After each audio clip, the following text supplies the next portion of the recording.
नमस्कार मंडळी, मी तुमचा लाडका मित्र भरत विजय चव्हाण आणि मी तुम्हा सर्वांचं माझ्या यूट्यूब चॅनलमध्ये स्वागत करत आहे.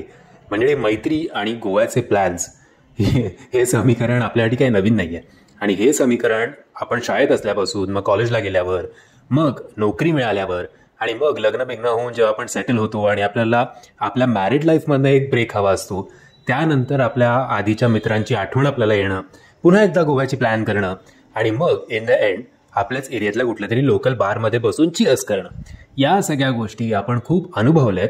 आणि हाच अनुभव आपल्याला मोठ्या पडद्यावर बघायला मिळतो मडगाव एक्सप्रेसच्या माध्यमातून. आता कुणाल खेमूनी हा मूवी डिरेक्ट केलेला आहे. कुणाल खेमूचं आणि गोव्याचं आय थिंक खूप भलतंच काहीतरी नातं असावं. कदाचित त्याचे खूप गोव्याचे प्लॅन्स फसलेले असतील जोपर्यंत त्याच्या आयुष्यात सैफ अली खानची बहीण आली नाही तोपर्यंत. त्यामुळे बिचारा आपली ही जी तहान आहे बॉईज गोवा पार्टीची, ती चित्रपटांच्या माध्यमातून भागवतोय असं म्हणायला काही हरकत नाही. जर तुम्ही हँगओव्हर हा सिनेमा बघितला असेल, हँगओव्हर जर सिनेमा तुम्ही एन्जॉय केला असेल, तर मडगाव एक्सप्रेस तुमच्यासाठी एक ट्रीट आहे असं म्हणायला काही हरकत नाही. लॉजिकल कॉमेडी आणि पोट धरून हसून हसून मॅड करणारी कॉमेडी जर तुम्हाला अनुभवायची असेल विथ गुड ॲक्टिंग, तर तुम्हाला हा मूवी बघायलाच हवा. अनफॉर्च्युनेटली सकाळी मी चित्रपट बघितला होता पहाटेचा, स्वातंत्र्यवीर सावरकर. तो सिनेमा ओके त्याला बॉक्स ऑफिस कलेक्शन त्याचं होतं. हा सिनेमा मात्र आत्ता मी जेव्हा दुपारचा शो बघितला तेव्हा फारसं एवढं काही बुकिंग नव्हतं. आणि आज संध्याकाळी तर मला वाटत नाही या दोन्ही सिनेमांना बुकिंग होईल, कारण IPLची सुरुवात आजपासून होते आणि आज महेंद्रसिंग धोनीची मॅच आहे म्हटल्यावर वाटत नाही की फारसे लोक बघायला जातील. एनिवेज, या तीन मित्रांमधली दोन कलाकारांचं विशेष कौतुक करायला हवं.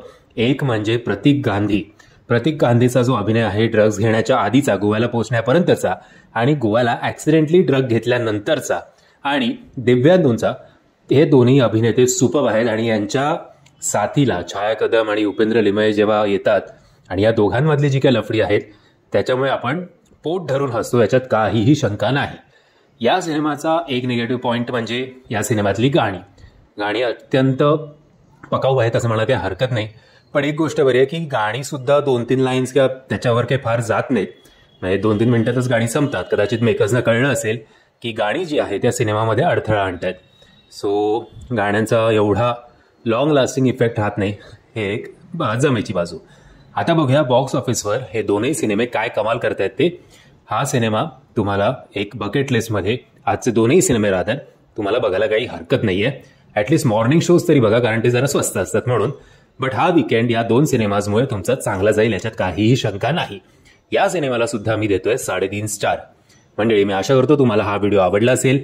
जर तुम्हाला हा व्हिडिओ आवडला असेल तर प्लीज या व्हिडिओला लाईक, शेअर आणि चॅनलला सबस्क्राईब करायला विसरू नका. जय हिंद, जय महाराष्ट्र.